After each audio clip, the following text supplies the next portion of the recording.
आणि आज बघता बघता 9 महिन्याचा प्रवास पूर्ण झाला आणि तो स्पेशल दिवस आला जेव्हा आम्ही आमच्या बाळाला घरी आणायला नाही तर या जगात वेलकम करायला निघालो होतो. सगळेच खूप एक्साइटेड होते. आम्ही स्नेहलला रात्री 12 वाजता हॉस्पिटलमध्ये ऍडमिट केला.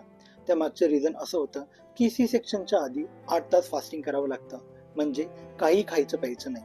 त्यामुळेच आम्ही सकाळी 8:30ची पहिली ओटी बुक केली होती. रूम अलॉट झाल्यानंतर नर्सेसने सॅम्पल्स घेतले, IV ड्रिप्स लावल्या आणि सगळी प्रिपरेशन सुरू झाली. सकाळी 7 वाजल्यापासून थोडी गडबड आणि एक्साइटमेंट दोन्ही सुरू झाली आणि नंतर स्नेहलला ओटी मध्ये शिफ्ट केलं. एक खूप चांगली गोष्ट म्हणजे डॉक्टर्सने मला ओटी मध्ये अलाव केलं, कारण स्नेहल थोडी नर्वस होती आणि ऑनेस्टली सांगायचं झालं तर तुम्ही सुद्धा बाबा होणार असाल तर तुमच्या वाईफ सोबत ओटी मध्ये नक्कीच राहा. तिला खूप इमोशनली सपोर्ट मिळतो आणि त्या मोमेंटला तुमचं फक्त सोबत असणं सुद्धा खूप मोठा आधार असतो. ऑपरेशन सुरू झाल्यानंतर अवघ्या 8 ते 9 मिनिटांमध्ये आम्हाला आमच्या बेबीचा पहिला आवाज ऐकायला आला.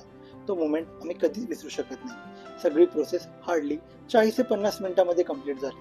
त्यानंतर थोडा वेळ रिकव्हरी रूम मध्ये ठेवल्यानंतर स्नेहलला रूम मध्ये शिफ्ट केलं आणि त्यावेळेस आम्ही सगळेच खूप खुश होतो, कारण स्नेहल आणि बाळ दोघंही परफेक्टली फाईन होते.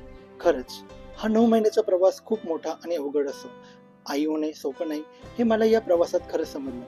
म्हणून मित्रांनो, जर तुम्ही पण बाबा होणार असाल तर तुमच्या वाईफची खूप काळजी घ्या. तिच्यासाठी इमोशनली अवेलेबल राहा, कारण प्रेग्नन्सी आणि डिलिव्हरीच्या वेळेस तिला इमोशनल सपोर्टची जास्त गरज असते.